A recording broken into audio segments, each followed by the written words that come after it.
What is up, everybody? Welcome to DFS by the Numbers. These are my full card breakdown and predictions for Dana White's Contender Series. We have Season 6, Week 2. I need all the wins, yeah.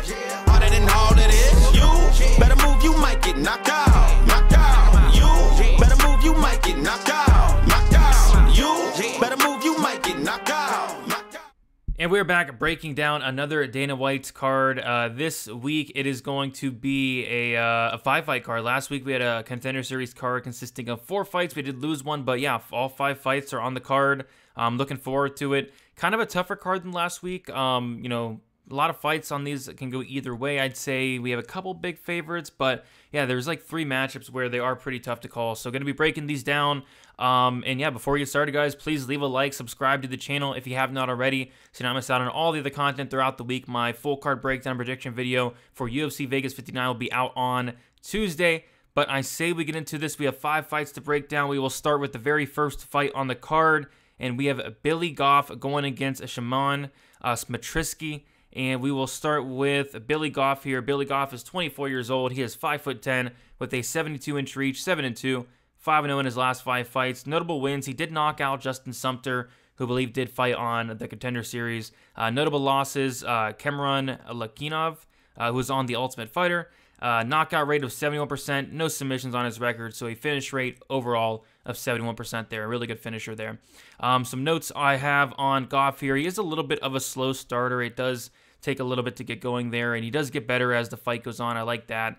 Solid combinations from Goff as well. He's very tough, and he did battle some adversity in the Sumter fight. Sumter was able to get him down, had him in some very bad positions on the mat, was able to fight out of it, come back in the second round, and get a finish in his own right. Very solid wrestling from Goff, very good ground and pound. He's an absolute savage on the mat. Very good elbows. I've seen him cut, somebody up to the point where he basically just looked like he quit. He is nasty on the mat, and I think if he does get on top in this fight, he can be a serious problem, and really in any fight, the ground and pound is legit. Smatrisky here, I believe he trains with Natan Levy, or at least does a little bit of work with him, but he's very young. He's 21 years old. He's 6'2" with a 74-inch reach. He's 8-1 and 4-1 in his last 5 fights. So notable loss for Smatrisky was actually on the Contender Series last year against Mike Malott, where Mike Malott did submit him. It was less than a minute there. But he has a knockout rate of 50%, a submission rate of 13%, and an overall finish rate of 63%. And honestly, I like what I see from Smatrisky quite a bit. He was submitted against Mike Malott, and he was put in a really bad spot early on, and that's kind of the case with Smatrisky. Is he does get put into a lot of bad spots, which you don't really like to see, but he's a really good wrestler, and he is relentless with it. He's very good on the mat, but he's very aggressive on the mat, and sometimes can end up on bottom, which if that happens in this fight, it is absolutely going to be a problem. And he just makes too many mistakes on the mat. He puts himself into bad spots, and not only in the Malott fight, but multiple fights where he's almost getting submitted a bunch. So a little bit too sloppy on the mat for my liking, but he's a very good fighter, and I was really impressed with what I saw. The only other thing I don't like about Smatrisky is he does seem to slow down as the fight goes on. Not to the point where he's like completely done after the first round, but it is noticeable he does slow down, whereas Billy Goff, I don't think he's going to slow down here. So honestly, I like both guys here. I'm very impressed with both guys. I do lean more so on the Goff side. I think Goff is absolutely a guy that's going to fight for your money. This guy's a savage. I don't like the mistakes Smatrisky makes on the mat. I feel like if Goff is able to get on top, land some ground and pound, I feel like he can have a lot of success. I feel like early on, Smatrisky probably can even win the first round. Like I said, Goff is a very slow starter, and Smatrisky is very talented, but as the fight goes on, I just see Goff kind of pulling away, winning those second 2 rounds, and maybe getting a late finish. I'm kind of leaning towards him getting a decision win here, winning those last 2 rounds, maybe, losing the first. I like a 29-28 decision win here for Billy Goff to get it done. All right. We have the heavyweight fight here. Should be a good one. Let me pull up my notes here. They completely changed the bout order here. And I found it. There we go. So we have Waldo Cortez Acosta going against Danilo Souza. We have Waldo Cortez Acosta. We'll start with him first. He is 30 years old, 6'4", with an 80-inch reach, 6-0 and 5-0 in his last 5 fights. No notable wins or losses for Waldo, but he has a knockout rate of 50%, a submission rate of 17%, an overall finish rate of 67%. So yeah, he does have some boxing experience. You take a look through his record, and you do see a lot of boxing fights. That is good to see. He is very long, and he's going to have a big size advantage over most guys, but especially in this matchup here. And I do like how he uses his size. He uses his size especially in the clinch. He's very strong in the clinch as well. There are some things I don't like about Costa here. He can be backed up. He can be very low volume, but, you know, he is a very solid counterpuncher, and I do think that's going to be key in this matchup. I have seen him taken down a couple times, but he's able to get right back up, and again, he's very physically strong. He's hard to control, and I just don't think that's going to be an issue in this fight against Souza here. I don't see Souza taking him down and controlling him. He does carry his power late. He swarms for the finish once his opponents are hurt, and I think the biggest thing here for me is he's going to have really good cardio. He's going to have the cardio advantage in this fight. He has been 3 rounds before, and he looks pretty good doing so. So there are a lot of things to like about Waldo. There are a lot of things to not really like, but overall I think he's pretty solid. His big overhand right is dangerous, and when he does let his hands go, he's very good. It's just, you know, very low volume at times, which I don't really love. Going against Danilo Souza, who trains at Life MMA, which that is the same gym as one Carlos Felipe, and I think that's pretty hilarious because I was watching Souza fight, and I'm like, man, this reminds me just like Carlos Felipe. And then I go and see they train together, which I thought was pretty funny there. But yeah, they fight just the same. He's 31 years old. He is 6 foot. Not sure on the reach here, but you best believe he's going to be at a big reach disadvantage here. 9-1 and 4-1 in his last 5 fights there. Yeah, 6 foot. He's going to be very undersized in this matchup, and in general, just a very small heavyweight. Notable wins or losses, none stick out to me. Just very low-level competition for Souza. He has a knockout rate of 67%, no submissions, and overall 67% finish rate. So some notes I have on him. Yeah, like I said, very questionable competition. Both guys have not fought the best guys, but I do think Costa has fought the better competition here. Not a lot of tape available on him. I think there's a few fights, but from what I've seen, just not really impressed at all. He's going to be very undersized in this fight from a height perspective, probably from a reach perspective. He throws wild and sloppy on the feet. I mean, just imagine Carlos Felipe. And that's basically what this guy is. Just very wild, you know, looping punches, a ton of swinging and missing. He can be taken down and controlled easily. I just don't know if either guy here is going to go for takedowns. If either guy did, it probably would be Costa having success doing so, or at least Costa having success in the clinch, just using his size to his advantage there against Carlos Felipe, against Souza here. The cardio is pretty questionable as well. He actually has went 5 rounds, and I would not recommend going to watch that fight. Just very lackluster fight. And then I watched another fight where he looked tired in like the very first 2 minutes. So yeah, this is a mess. I mean, this is a low-level heavyweight fight. I'm not really impressed with either guy, but you can't pick Souza. I mean, maybe Souza can go out there and knock out Costa in the first round. It's a heavyweight fight. Anything can happen, but Costa should win this fight. He should be the better fighter. Just not sold at all on this Souza guy. So give me a Waldo Cortez Acosta to win, and give me him to win by, I'll say, like a 3rd round knockout. All right, this is probably my favorite fight on the entire card. We have Francis Marshall going against Conor Matthews. I cannot wait for this fight. Let us start with Francis Marshall here. So he is 23 years old, 5'9". We are not sure on the reach there. But he's 5-0, and obviously 5-0 in his only 5 fights. No notable wins or losses for Francis Marshall. Knockout rate of 0, no knockouts, and then a submission rate of 80%. So he has finished 4 of his 5 wins by submission for that overall 80% finish rate. Some notes I have on Francis Marshall. He is a good wrestler, solid entries on his takedowns, and good control on top. He is active on top, looking for ground and pound and submissions, and he is very, very dangerous on the mat. Has shown good takedown defense, and he does press forward on the feet. Little head movement, you know, pretty hittable, but he is really patient on the feet. I think he's more so looking to get it down to the mat, and that's where he's best, is on the mat there. I don't think he's a huge threat on the feet and doesn't seem to possess a ton of power, and he will definitely be at a power disadvantage in this fight here. And again, he's low volume, but the good combinations when he lets his hands go. But the lack of power is, you know, something to mention here.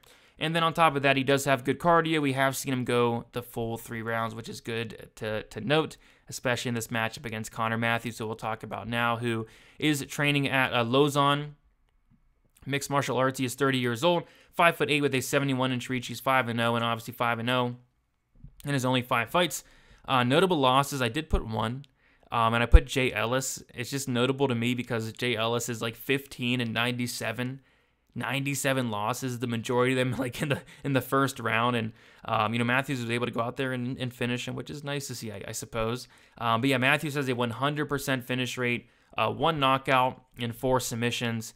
I'll be honest, it's the worst level of competition I've ever seen in my entire life for Conor Matthews. I can't think of another guy that I've ever seen having fought worse competition than Conor Matthews. And it's not even just JLS. I mean, he's fighting just the bottom of the barrel guys. But he does have an amateur record.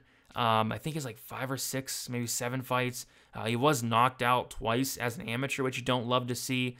And even like as an amateur, he's a guy that just gets in and he gets out. In his 5 professional fights, he has never been over a half of a round. The longest fight he had, I think, went like 2 minutes and like 28 seconds, something like that, against Jay Ellis, I believe. Other than that, he has 4 wins under a minute. He has a ton of power.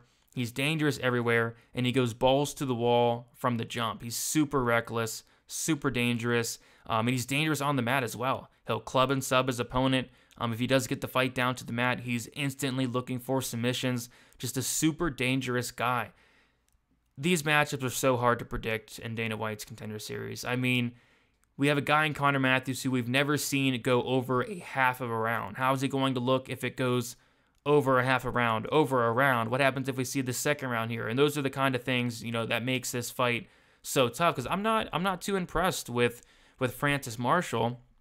But at the very least, we know that Francis Marshall has went 3 rounds. He will have a cardio advantage. But this is a tough fight because Conor Matthews is extremely dangerous. He's going to have the power advantage. He's dangerous on the mat.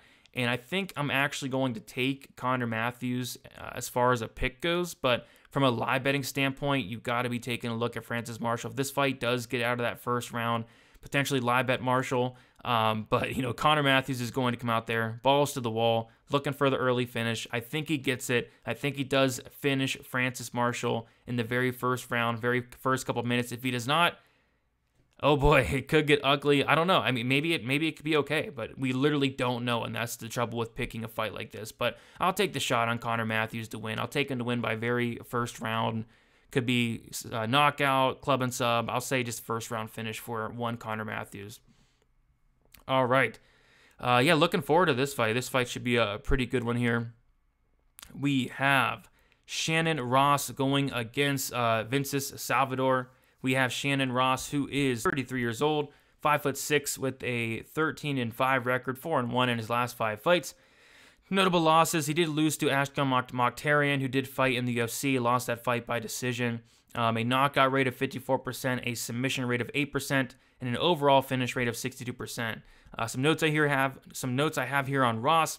Nice volume from Ross and very fast combinations. And what I like most about Ross probably is going to be that non-stop forward pressure. As soon as the fight starts, he's in your face, he's coming forward, and he's doing that for 15 minutes or up until he does find a finish.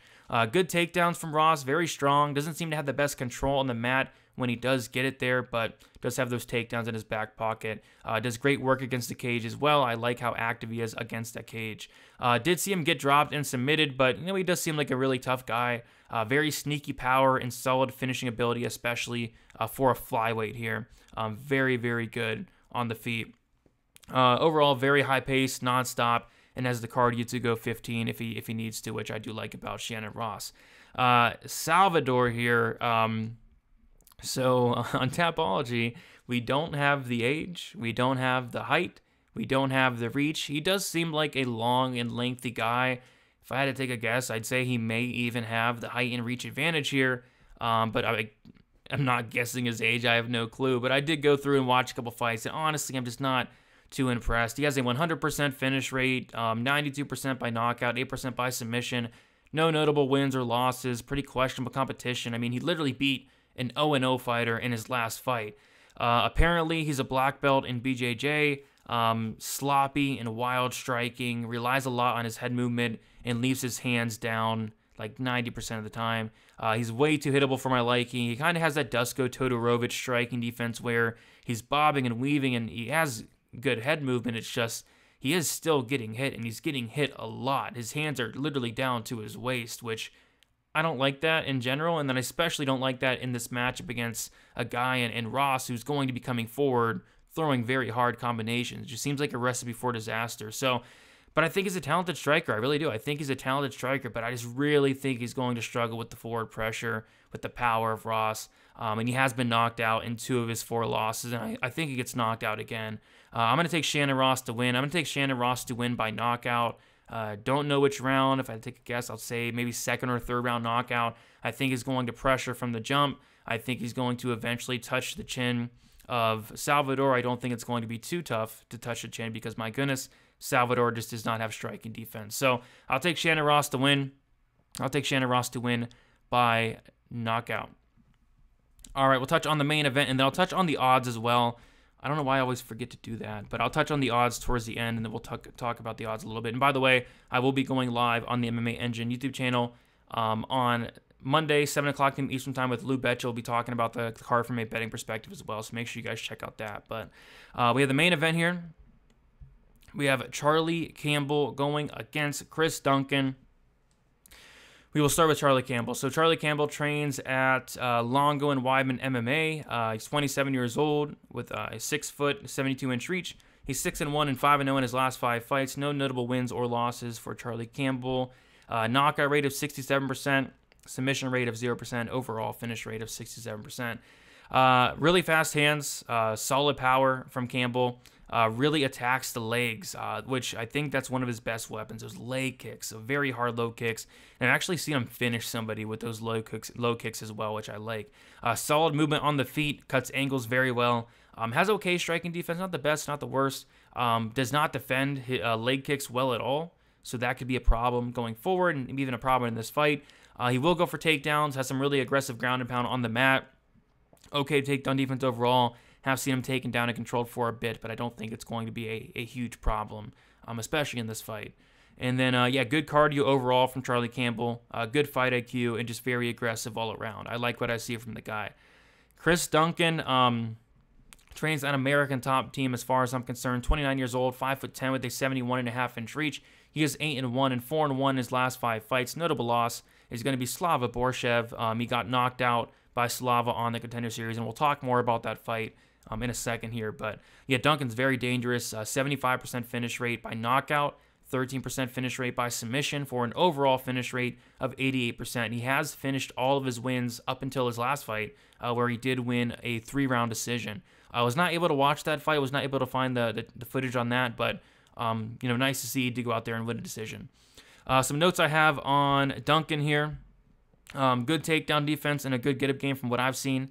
He can go for takedowns himself. He did go for a couple, and he got a couple. I think got 2 against Slava Borshev. I was not able to hold down Slava, but I have seen him go for takedowns and get them in a couple other fights, which is good to see. He does come forward, throws very hard and very hard low kicks, which could definitely give Charlie some problems here. Very questionable striking defense. Don't love the striking defense. Definitely willing to eat 1 or 2 or 3 or 4, even 5 in the Slava fight, or 6 to give 1. So he's very hittable. I don't really like that. But he does put everything into his shots, throws with 120% power. And Slava was really piecing up Duncan on the feet. Duncan definitely had his moments, but like I said, Duncan was eating a ton of shots. I think he ate like 40-something in the first round against Slava, and then Slava caught him in the second. Slava even hurt him a little bit in the first round as well. But yeah, Duncan is very, very hittable, and way too hittable for my liking in this matchup. But yeah, I like what I see from Duncan. He's a fun fighter. He's going to come forward. He's going to look to take off the head of Charlie Campbell. That should be fun. But I just feel like the better all-around fighter is going to be Charlie Campbell here. Duncan will probably maybe go for takedowns here, and maybe he gets him. I just don't see him holding down Charlie Campbell. And on the feet, Duncan probably has the power advantage, but he's so hittable. I think Charlie Campbell is more defensively sound as well. It's a tough fight. This is such a tough fight to call, but I am more impressed with Charlie Campbell, so I think I'm going to lean with him, and I think I'm going to lean with him by knockout. Charlie Campbell extremely aggressive. I think he can hurt Duncan. Duncan's very hittable. He's going to eat a lot of shots here. I think Campbell eventually lands a big one and eventually puts out Duncan, I'll say, in the second round. But like most fights on this card, this is a tough one. I like both guys here quite a bit. So let's go over the odds real quick. We'll start with the Conor Matthews fight here. Going against Francis Marshall. We have Francis Marshall opening up minus 150 or minus 135, now minus 150. Conor Matthews opening up plus 115, currently plus 130. Yeah, I get why people are taking the shot here on Marshall. They're probably just fading the unknowns and the question marks of Conor Matthews, and I get it. I will be taking the dog shot. Probably not going to bet Conor Matthews. There's just so many unknowns. It's really an unbettable fight for me, but I get why Marshall is the favorite, but I think Matthews is going to be very live for the first couple minutes. Waldo Cortez Acosta open up minus 350, currently minus 450, big favorite. Danella Souza open up plus 285, currently plus 350. I mean, big favorite for a reason. I don't think Souza is that great. Smatrosky opening up plus 125, currently plus 139. Billy Goff opening up minus 145, currently minus 159. They could be closer. I mean, I'm very impressed with Smatrosky and Billy Goff. I think Smatrosky has success early on. Billy Goff kind of takes over as the fight goes on. I feel like the line could be a little bit closer, but I do lean with Goff there. And yeah, Shannon Ross opened up minus 150, currently minus 265. Salvador opened up minus 175, currently plus 225. So apparently the line completely flipped, and Shannon Ross at plus 150 is just madness. I think Ross knocks out Salvador. Just hate the strike defense of Salvador. And then lastly, Charlie Campbell opened up minus 160, currently minus 171. Chris Duncan opened up plus 140, currently plus 146, and honestly, that could be closer. Duncan is no joke. He's very dangerous. He has some wrestling in his back pocket, but I do slightly lean with Charlie Campbell's side. So it looks like I'm going with 4 favorites and 1 dog, the 1 dog being Conor Matthews, a guy that has never seen over a half a round. So it should be fun, as always, guys. You guys can please leave a like on your way out, subscribe to the channel, check out the MMA Engine, did a live stream with Lou Betcha, going over the betting angle of things. And yeah, guys, looking forward to Dana White's Contender Series Week 2. Looking forward to UFC Vegas 59. So make sure you are subscribed so you don't miss out on all of that. Best of luck, and we'll talk to you guys very soon.